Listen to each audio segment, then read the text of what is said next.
नमस्कार, मैं निहारिका सिंह नागर और आप देख रहे हैं हमारा खास प्रोग्राम वीरांगना। जब चारों तरफ अंधेरा हो और ऐसा लगे कि अंत है, तब अगर हिम्मत करके आगे बढ़ते जाएं तो हमें मंजिल मिल ही जाती है। जी हाँ, ग्वालियर की मिनी अग्रवाल ने हर उस सवाल को जवाब दिया है जिसमें लोग अपनी हिम्मत खोकर हार मान जाते हैं। मिनी ने उस कहावत को सही साबित किया है जिसमें लिखा है कि खुद ही को कर इतना बुलंद की खुदा भी पूछे बोल तेरी रजा क्या है। मिनी अग्रवाल ने बचपन से ही कई तकलीफें झेली, फिर वो चाहे शारीरिक हो या मानसिक, लेकिन अपनी तकलीफों को दरकिनार करते हुए मिनी अग्रवाल ने सफलता की उड़ान को चुनकर असंभव को भी संभव बनाते हुए एक नहीं दो नहीं बल्कि 7 बार मध्य प्रदेश पीएससी की परीक्षा दी और हर बार चयनित भी हुई। आज मिनी अग्रवाल ग्वालियर नगर निगम में असिस्टेंट कमिश्नर के पद पर कार्यरत भी है। मिनी अग्रवाल का जन्म मध्य प्रदेश के ग्वालियर स्थित उनके पैतृक निवास पर हुआ। मिनी कुल 4 बहनें हैं और अपने परिवार में सबसे छोटी हैं। मिनी अग्रवाल ने बीकॉम में ग्रेजुएशन किया। वह स्कूल के समय से ही काफी एक्टिव स्टूडेंट रही। मिनी ने सिंगिंग, डांसिंग में भी कई बार हिस्सा लिया और अपनी कविताएं लिखती रही। मिनी कहती है कि भले ही आप जीत ना सके, लेकिन मुकाबला जरूर करना चाहिए। 7वीं क्लास में मिनी का ऑपरेशन हुआ। इसके बाद मिनी अग्रवाल को लगातार अपनी पढ़ाई मेडिकल के आधार पर करनी पड़ी। मिनी अग्रवाल का ऑपरेशन होने के बाद मिनी कई ऐसे दर्द भरे पलों से गुजरी जिसके लिए मिनी खुद से जंग लड़ रही थी। उन्हें खुद से ही जीत हासिल करनी थी। जब मिनी के पैरों का 4थी बार ऑपरेशन हुआ तो फिजियोथेरेपी के दौरान मिनी के पैरों में सूजन आ गई। वह समय मिनी के लिए जीवन के अंत जैसा था, लेकिन मिनी ने हिम्मत न हारते हुए सेल्फ कॉन्फिडेंस और खुद से कुछ करने की प्रेरणा लेकर भीड़ से अलग हो गई, अपनी रूठी हुई तकदीर की तस्वीर को बदलने के लिए।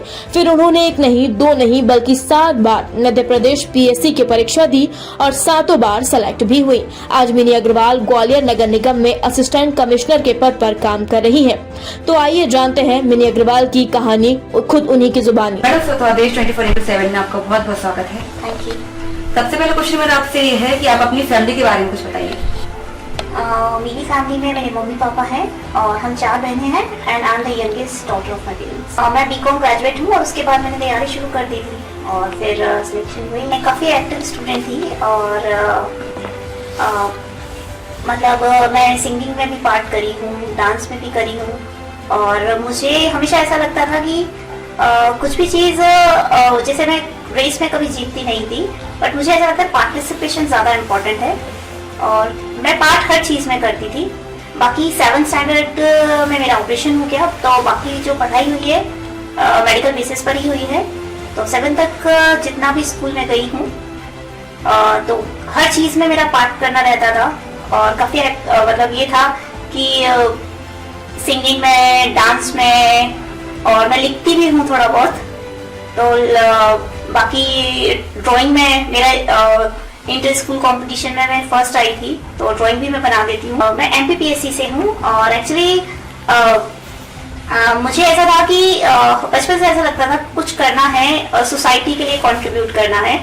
तो पीएससी एक ऐसा माध्यम है जिससे हम डायरेक्ट सोसाइटी के लिए कुछ कर सकते हैं, कुछ सोसाइटी की बेहतरी के लिए कार्य कर सकते हैं, तो इसीलिए मैंने पीएससी चुना। आपका पद क्या है? वर्तमान में मैं मुख्य नगर पालिका अधिकारी के रूप में चयनित हुई हूँ और वर्तमान में मैं नगर निगम में असिस्टेंट कमिश्नर पद पर। प्रभार क्या है? मेरे पास अभी एनुअल का चार्ज है और श्रम विभाग भी है मेरे पास, जो कि मेरा पहला विभाग रहा है। मतलब श्रम की जो योजनाएं लागू की जाती हैं वो नगर पालिका या नगरीय निकायों के माध्यम से ही की जाती हैं, तो वो मेरे पास है और बाकी राजस्व का भी कुछ क्षेत्र मेरे पास है। आप असिस्टेंट कमिश्नर हैं ग्वालियर में और आप एक महिला हैं, तो आपने महिला सशक्तिकरण के लिए क्या किया है? सबसे पहले तो जैसे मैं खुद एनयूएलएम मेरे पास है, नेशनल अर्बन लाइवलीहुड मिशन, जिसमें हम समूह बनाते हैं। तो डायरेक्ट कहीं ना कहीं हम समूह बनाकर महिलाओं को लोन दिलवाना और उनको प्रशिक्षण के लिए प्रशिक्षण देना, तो कहीं ना कहीं मैं डायरेक्ट रूप से अब जुड़ गई हूँ इससे। और इसके अलावा मेरा ये प्रयास रहता है, मतलब मुझे अच्छा लगता है बच्चों से मिलना, इस फीमेल चाइल्ड से मिलना और मैं जहाँ भी कोशिश करती हूँ कि लोगों को ज़्यादा से ज़्यादा बात कर पाऊँ, ताकि शायद वो जहाँ भी है बेहतर कर सकें। ऐसा होता है कि हमारा जो जीवन है, मतलब सिर्फ हमारे नहीं, हर किसी के जीवन में एक ऐसा क्षण आता है जब वो डिमोटिवेट होता है। ठीक है, तो आपने उस टाइम मतलब आप अपने आप को कैसे उठाया? आपकी इंस्पिरेशन कौन थी? हाँ, कई बार ऐसा मोमेंट्स आते हैं, मैं ये नहीं कहूँगी नहीं आते। जैसे कि जब मेरा ऑपरेशन हुआ था, there was a time in my life जब मैं चल नहीं पा रही थी, और शायद एक समय था जब ऐसा लग रहा था कि शायद जीवन नहीं होना चाहिए था। उस समय मैं ईश्वर में मेरी अगाध आस्था है, और मुझे हमेशा ऐसा लगता है जब भी कोई ऐसा मोमेंट होता है तो भगवान पता नहीं अपने आप एक ईश्वरीय शक्ति होती है जो ऊपर उठा देती है, और उस मोमेंट में हम आगे बढ़ने के लिए प्रयास करने लगते हैं। जब मैं बिल्कुल मतलब I was not able to move my like, 4 operation हो गए थे। जब फिजियोथेरेपी के टाइम पे मेरे पैर में स्ट्रेन आ गया था, तो उस टाइम पे ऐसा लग रहा था कि शायद मैं कभी नहीं खड़ी हो पाऊंगी पैर पे। तो ये समय था हतोत्साहित करने वाला पल था मेरे लिए, बट ईश्वर का चमत्कार कहो, परिवार का आशीर्वाद कहो, या मेरे जियाजी ने काफी सपोर्ट किया, साथ दिया। और बोलते हैं ना, ब्लैक मूवी में हमने देखा है, तो अमिताभ बच्चन का जो रोल था, तो वही रोल कहीं ना कहीं रहा। बहुत मतलब मैं बचपन से था कि मेरे को कुछ करना है, और मुझे बहुत गुस्सा आता था अगर कोई मुझ पे दया दिखाता था या वो करता था। तो वही चीज का मेरे जियाजी ने मुझ पे वो तरह की गलत बोला ताकि मैं मोटिवेट हुई। कई बार क्या होता है कि हमको कोई बहुत गलत कहता है तो भी हम मोटिवेट होते हैं, और वही एक क्षण था। मैंने थोड़ा थोड़ा चलना सीखा। मैं वॉकर से चलती थी, बट उसके बाद फिर जियाजी ने बिल्कुल वो रख दिया कि नहीं, ऐसे ही चलना पड़ेगा। तो फिर मैंने चलना सीखा धीरे धीरे, और इस तरीके से फिर मुझे लगा नहीं कुछ करना है। तो मतलब मेरी बड़ी दीदी थी, तो उन्होंने एक कोचिंग का देखा कि कोचिंग में जब 2012 में मैंने कोचिंग ज्वाइन करी थी, तब 3rd फ्लोर में 10 साल बाद चढ़ी थी।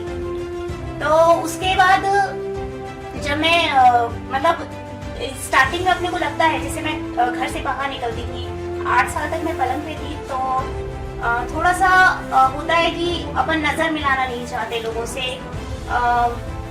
ऐसा लगता था लोग क्या कहेंगे या क्या नहीं कहेंगे, बट फिर धीरे धीरे करके जब मैं कोचिंग जाने लगी, और मुझे अच्छा मतलब फिर सिलेक्शंस भी हुए। फिर एकदम से अचानक पहले मैं लोगों को फेस नहीं कर पाती थी, फिर जब इंटरव्यू दिया, उसके बाद सिलेक्शन हुआ, तो धीरे धीरे चीजें अच्छी होने लगी। एक समय एक पार्ट वो था, और एक टाइम ये भी था कि मैं और मेरी फ्रेंड साथ में तैयारी कर रहे थे। तो 5 महीने का गैप था कि उसका सिलेक्शन हो गया था फर्स्ट अटेम्प्ट में, और मेरा वेटिंग में था। तो वो भी पल होता है कि आपकी फ्रेंड का हो जाए और आपका ना हो, और आप 24 घंटे साथ में पढ़ रहे हो जिसके, तो उसमें भी थोड़ा सा डिमोटिवेशन वाला पल था। बट मेरा यही विचार है कि ईश्वर की प्लानिंग्स को हमें नहीं पता कि ईश्वर ने हमारे लिए क्या प्लान कर रखा है। तो हमें ईश्वर पे विश्वास करके बस अपने प्रयत्नों में 100% देना चाहिए। मैंने बहुत मेहनत करी, उसके बाद भी लगता था कि कैसे होगा, क्या होगा, बट फिर भी मेहनत पे विश्वास करा, और कहीं ना कहीं इसी कारण फिर 2016 में चूंकि हमारे रिजल्ट्स नहीं आ रहे थे, वो PSC में केस लगा हुआ था। 2016 में जब रिजल्ट आया तो मेरा पहला selection as a labour officer हुआ। उसके बाद फिर मैं 2016 का रिजल्ट भी कुछ ही टाइम बाद आ गया, तो मैं उसमें असिस्टेंट डायरेक्टर इंडस्ट्री हुआ, बट वो मैंने ज्वाइन नहीं किया। उसके बाद फिर मैं CMO 2018 में मेरा CMO हुआ है। मेरा आपसे अगला क्वेश्चन ये है कि आपको भविष्य को लेकर आपकी प्लानिंग क्या है, अपने परिवार को लेकर, समाज को लेकर, खास करके अपने देश को लेकर? भविष्य को लेकर तो मतलब जैसे अपने लिए सोचूं तो मुझे ऐसा लगता है कि सिर्फ मतलब मैं जो भी करूं, मेरा ये है कि मैं अपना बेस्ट दूं, और प्लस मैं कुछ मतलब जो भी दायित्व मुझे मिले, उन दायित्वों का निर्वहन मैं अच्छी तरीके से कर पाऊं, और सबसे इम्पोर्टेंट है कि मैं खुश रह पाऊं और सब लोगों को खुश रख पाऊं। बहुत ज्यादा मैं ये नहीं कहूँगी कि मुझे ये करना है वो करना है, मतलब मेरा ये उद्देश्य रहता है कि मैं जहाँ भी रहूँ, जैसे भी रहूँ, खुश रहूँ और लोगों को खुश रख पाऊँ। तो यही मेरा उद्देश्य है। मेरा आपसे आखिरी क्वेश्चन ये है कि आपके जो हमारे जो युवा सो चुके हैं, तो मतलब उनको आप क्या संदेश देना चाहेंगे? क्योंकि मैं लिखती भी हूँ तो थोड़ा लिखा है, तो वो मैं बोलना चाहूंगी। दोस्तों, मेरा बस यही विचार है, जीवन में संभावनाएं अपार हैं, बस हौसलों को कभी न मरने देना, क्योंकि हौसलों से ही तो सब संसार है, हौसलों से ही तो सब संसार है। जी हाँ, मिनी अग्रवाल ने युवाओं को संदेश देते हुए बिल्कुल सही बात कही है कि जीवन में संभावनाएं अपार हैं। अब आपको लगे कि अंत है तो हौसलों को कभी न मरने देना, क्योंकि हौसले से ही तो संसार है। हर एक अंत नई शुरुआत का इंतजार करता है। रात कितनी भी अंधेरी हो जाए, लेकिन सुबह के सूरज को नहीं रोक सकती। ठीक उसी प्रकार कठिनाइयां कितनी भी बड़ी क्यों ना हो, अगर आपके अंदर जिद है, जुनून है, तो आप जीत ही जाएंगे। बस अपने हौसलों को कभी न खोएं। 3 फुट 5 इंच की मिनी अग्रवाल IAS आकाश त्रिपाठी से प्रभावित हुई हैं और उन्होंने IAS वीना रेड्डी के मार्गदर्शन में अपनी तैयारी शुरू की। मिनी अग्रवाल ने देश सेवा और समाज कल्याण के लिए सीमित संसाधनों में मध्य प्रदेश PSC की तैयारी की और बार शून्य से शुरुआत करने के लिए मिनी हमेशा तैयार भी रही। उल्टी सीधी बातों को दरकिनार करते हुए मिनी ने हर छोटी से छोटी जगह से मार्गदर्शन लिया और हर चीज से सीखा और खुद को जीत की ओर अग्रसर करते हुए जीत भी हासिल की। मैंने आपने आरती डोगरा का नाम जरूर सुना होगा, 2006 में इसकी राजस्थान फेडर की IAS है। आप हमें ये बताइए कि आपकी हाइट भी उनके बराबर है और आपने भी 7 बार PSC की परीक्षा को फाइट किया। आरती डोगरा से आप कितनी प्रभावित हुई और आपकी जो इंस्पिरेशन है, आपके आइडल कौन? एक्चुअली मैंने मैम के बारे में काफी अभी सुना है, मतलब मुझे 1 साल पहले लगभग, और बाकी मुझे कहीं ना कहीं बहुत सारे लोगों ने प्रभावित किया। जैसे आकाश त्रिपाठी जब कलेक्टर थे तब मुझे ऐसा लगा कि मुझे करना है, और फिर बीना रेड्डी सर रहे तब मैंने डिसाइड करा कि करना है। उसके बाद फिर जो भी स्टडी मटेरियल हुआ कलेक्ट किया, फिर तैयारी शुरू कर दी। इंसान होता है कि PSC की परीक्षा पास नहीं कर पाता और एक बार डिमोटिवेट हो जाता है। आपने एक बार एग्जाम दिया, आप लेवल अधिकारी बने, ऐसा क्या जुनून था कि आप लगातार PSC की परीक्षा फाइट करते रहे? आपने लगातार 7 बार एग्जाम दिया, 7 बार आप सेलेक्ट हुए। एक्चुअली जब मैंने दिया पहली फर्स्ट अटेम्प्ट जो मेरा था, उसके बाद रिजल्ट्स एक्चुअली काफी डिले हुआ। इंटरव्यू हो चुका था बट रिजल्ट्स नहीं आ रहे थे। रिजल्ट सारे 2016 में आए हैं, इसके कारण 2012, 13, 14, 15 ये सारे हमने एग्जाम्स लिख चुके थे, रिजल्ट सबके साथ में आए हैं। तो कहीं ना कहीं ये भी रहा, और इकट्ठे उसके बाद सिलेक्शन जब रिजल्ट्स आए तो सब में सिलेक्शन हो गए थे। इंटरव्यू बाद में हुए, 15 में हुए कुछ, तो प्री मीन्स ये हो चुके थे। कहीं ना कहीं ये भी रीजन रहा कि रिजल्ट्स नहीं आए और हम एग्जाम लिखते गए, और हम एक्चुअली वी आर रेगुलर, मतलब हमने तैयारी जारी रखी थी। मैंने PSC की जो एक्चुअली मैंने जब तैयारी शुरू करी थी, मेरे लिए इम्पोर्टेंट था कि कहीं से भी शुरुआत कर दी जाए। देश सेवा मतलब खुद समाज के लिए कुछ करना था, कंट्रीब्यूट करना था। तो मेरे पास जितने सीमित संसाधन थे उससे मैं PSC की ही तैयारी कर सकती थी। तो ये तैयारी मैंने PSC की शुरू करी, और वर्तमान में हाँ कहीं ना कहीं थोड़ा तैयारी जारी है। मैडम ये बताइए कि आपने जो अपनी PSC की स्टडी करी, 7 बार आपने पेपर किया है, कैसे तैयारी करी और कहाँ से करी? मैंने एक्चुअली समीक्षा इंस्टीट्यूट में यहाँ पर ही है ग्वालियर में, क्योंकि मैं ग्वालियर में ही कर सकती थी तैयारी, और समीक्षा इंस्टीट्यूट से मैंने तैयारी करी है। बाकी मैंने काफी गाइडेंस मुझे उसके बाद मिलता रहा, क्योंकि रिजल्ट्स नहीं आ रहे थे तो हम जहाँ भी होता है ना कि अपन ज्ञान मिल रहा है तो ले लेते थे। तो निर्माण भी शुरू हुई थी, तो निर्माण भी गई मैं, फिर टेंगुरिया क्लासेस भी मैं गई हूँ। तो जहाँ भी ज्ञान मिला वहां से मैंने लिया, और अलग अलग, ऐसा नहीं है कि मैंने एक ही जगह की स्टडी मटेरियल यूज कर लिया हो। तो जहाँ से जो बेटर मिल सका, मेरी एक फ्रेंड थी अमरजीत कौर, मतलब है जो, तो हमने साथ में तैयारी करी। लगातार आप संघर्ष के पद पर बढ़ती गई, कठिनाइयां बहुत सारी मिलती गई, फिर भी आप लड़ती रही और आज असिस्टेंट कमिश्नर ग्वालियर हैं। एक बड़ा पद है, बड़ा ओहदा है, क्या कुछ दबाव रहता है मुख्यालय के नगर निगम में? मेरा ये मानना है एक्चुअली PSC की तैयारी में पहले ही आप जैसे प्री मेंस इंटरव्यू, और कहीं भी फेल होने पर आपको फिर वही तैयारी स्टार्टिंग से शुरू करनी है, जीरो से करनी पड़ती है। तो इतना प्रेशर झेलने की क्षमता जिसमें होती है वही किसी पद पे चयनित होता है। प्लस मुझे नहीं लगता कि बहुत ऐसा कुछ प्रेशर रहता है कि ये करना है, यही करना है। ठीक है, जो है हाँ, 16 विधानसभाओं का मुख्यालय है, 4 लोकसभाओं का मुख्यालय पड़ता है, 8 जिलों का मुख्यालय, कमिश्नर भी यहीं पर। कहीं ना कहीं राजनीति भी हावी है। तो असिस्टेंट कमिश्नर नगर निगम ग्वालियर के ऊपर क्या दबाव रहता है?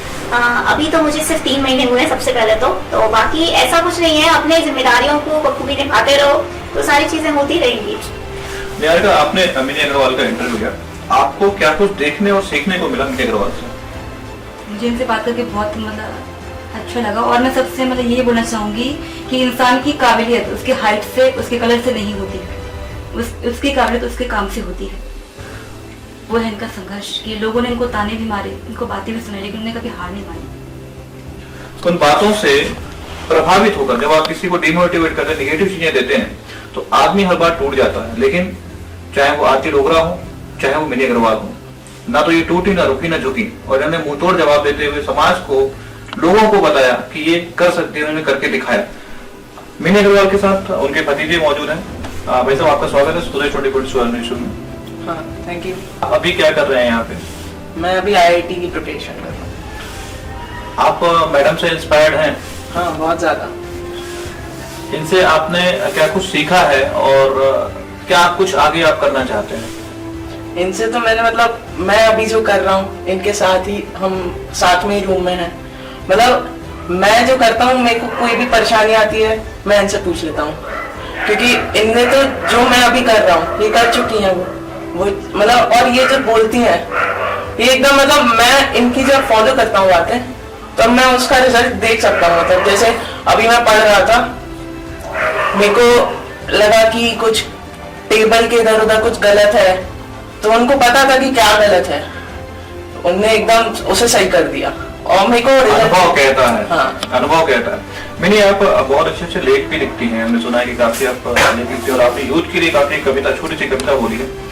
हम चाहते हैं कि उन लेखों के बारे में आप बताएं और आगे जाके क्या आप उन लेखों को प्रकाशित या प्रसारित करना चाहती हैं? इतना नहीं लिखती हूँ कि अभी की प्रकाश, मुझे ये तो नहीं कह पाऊंगी कि प्रकाशित करूँ या नहीं करूँ, लेकिन हाँ लिखती हूँ मैं। जैसे एकेडमी में मैंने एक कविता लिखी थी। जिंदगी के पन्नों को पीछे पलट के देखा तो लगा कहाँ थी जिंदगी और कहाँ आ गई। गुजरा हुआ वो पल था, गुजरा हुआ वो पल था, जहाँ खोने के लिए सिर्फ जीवन था और पाने के लिए सारा आसमान था, और पाने के लिए सारा आसमान था। अंधकार इतना घना था, अंधकार इतना घना था, प्रकाश का तिनका न था। लग रहा था मानो बस निर्जीव सा जीवन था, लग रहा था मानो बस निर्जीव सा जीवन था। कहाँ थे हम, कहाँ आ गए, जाने कैसे हम यूं छा गए। दिल में सब कुछ छोड़ भाग जाने का विचार था, पर असफलता की काली छाया को उड़ने से मेरा इनकार था, पर असफलता की काली छाया को उड़ने से मेरा इनकार था। परिवार के प्यार, माता पिता के दुलार ने फिर मुझे संवारा, किताबों की खुशबू, मेहनत के जुनून ने था मुझे संवारा। साथ ना था शरीर का, दर्द ही था मीठा सहारा, दर्द ही था मीठा सहारा। कहाँ थे हम, कहाँ आ गए, जाने कैसे हम यूं छा गए, जाने कैसे हम यूं छा गए। परिवार को मेरा साधुवाद है, ईश्वर को मेरा धन्यवाद है, परिवार को मेरा साधुवाद है। मुझ मिनी को कृपा का अधिकारी बना दिया, मुझ मिनी को श्रम अधिकारी बना दिया, मुझ मिनी को श्रम अधिकारी बना दिया। इस टाइप से कुछ आगे और लिखा हुआ था, क्योंकि 5 इयर्स हो गए, 5 इयर्स पहले लिखी थी तो इतनी मुझे याद नहीं है। और कोई बात नहीं। मैंने आज का जो युवा सोशल मीडिया पर लगातार अपनी भड़ास उतार रहा है, देश के लिए कुछ करना चाहता है, लेकिन मोबाइल और सोशल मीडिया की दुनिया से हटके वो हकीकत में नहीं दिख रहा है। उस युवा के लिए आपकी तरफ से क्या स्ट्रिक्टली संदेश है? सबसे पहले तो कहीं ना कहीं जो मुझे ऐसा लगता है कि हम नेगेटिव चीजों पे ज्यादा फोकस करते हैं, अपने जीवन में जो पॉजिटिव हो रहा है उस पे फोकस नहीं कर पाते हैं। I strongly believe in law of attraction. जब मैं पलंग पे भी थी ना, तब मेरा दिमाग मतलब मेरा शरीर जरूर काम नहीं कर रहा था, लेकिन मेरा दिमाग सीख के कह रहा था मुझे कुछ करना है और मैं जरूर कुछ करूंगी। कहीं ना कहीं उस समय भी मैं खुद को, जैसे मैं डे ड्रीमर हूँ, तो मैं मिरर के सामने मुझे ऐसा लगता था बहुत सारे लोग खड़े हैं और मैं स्टेज पे खड़ी हूँ, प्राइज रिसीव कर रही हूँ। तो जो हम सोचते हैं वही हमारे जीवन में होता है। सीक्रेट जैसे किताब लिखी हुई है, मूवी भी बनी तो सीक्रेट के ऊपर, कि जो आप सोचोगे वो होगा। अगर आप नेगेटिव सोचोगे तो नेगेटिव होगा, पॉजिटिव सोचोगे तो कहीं ना कहीं वो पॉजिटिव होगा, निकल कर आएगा। हाँ बिल्कुल। और मैंने अपने जीवन में ये सब कुछ देखा भी है, क्योंकि आज से 10 साल पहले नहीं बल्कि 2014 तक यदि मिनी अग्रवाल जो मेरे आसपास के लोगों से यदि आप पूछेंगे तो मैं एक पलंग पे थी, मेरी दुनिया सिर्फ एक पलंग सीमित था, मेरा पूरा काम पलंग पे था, पूरा काम मेरा मम्मी ने कराती थी। तो वो पल मुझे नहीं लगता कि कोई भी सोच सकता था। जब मैं तैयारी कर रही थी 4 साल तक, तब तैयारी करती रही, तो सब लोगों ने कहा कि अरे मतलब मम्मी से बोलते थे कि क्यों करा रही हो, या बहुत नेगेटिव चीजें भी आपकी लाइफ में होती हैं, क्योंकि बैंक की तैयारी करनी चाहिए, ये इसके लिए नहीं बना है। बट फिर भी आप इसलिए बैंक की तैयारी नहीं करते क्योंकि वो आपको करना ही नहीं था। तो कहीं ना कहीं परिवार ने भी साथ दिया और इसके तैयारी जारी रखी। लोग कहते हैं, दैट डजंट मैटर कि लोग क्या कह रहे हैं, लोगों का काम है कहना। तो आप खुद के बारे में क्या सोचते हैं, या आप खुद क्या बनना चाहते हैं, आप खुद क्या करना चाहते हैं, वो ज्यादा मैटर करता है। और मैं इन सारी नेगेटिविटीज भले ही होती रहे, लेकिन मुझे ऐसा लगता था कि मुझे करना है, तो कहीं ना कहीं उसके कारण आज मतलब मैं कुछ कर पाई। बहुत कुछ तो नहीं कर पाई, लेकिन हाँ फिर भी जहाँ जितना जैसा मिला मैंने अपने जीवन के साथ न्याय कर। तो आपने देखा कि किस प्रकार मिनी अग्रवाल ने एक वीरांगना की तरह जिंदगी के हर लम्हे को चैलेंज की तरह लिया और सबके साथ साथ खुद को भी जवाब देते हुए हर बार जीत हासिल की। मिनी अग्रवाल को स्वदेश 24x7 न्यूज चैनल सलाम करता है। भारत की वीरांगनाएं हर मुश्किल घड़ी से लड़ने के लिए हमेशा तैयार हैं। क्या आप भी तैयार हैं हमारे साथ वीरांगनाओं से मिलने के लिए? अगर हाँ, तो लगातार देखते रहिए स्वदेश 24x7 न्यूज चैनल, क्योंकि यहाँ हम आपको राष्ट्र, धर्म और मातृभूमि को समर्पित उन वीरांगनाओं से मिलाते हैं जो समाज और लोगों के तानों को तमाचा मारते हुए एक मर्दानी की तरह महिला शक्ति को सम्मान दिला रही हैं।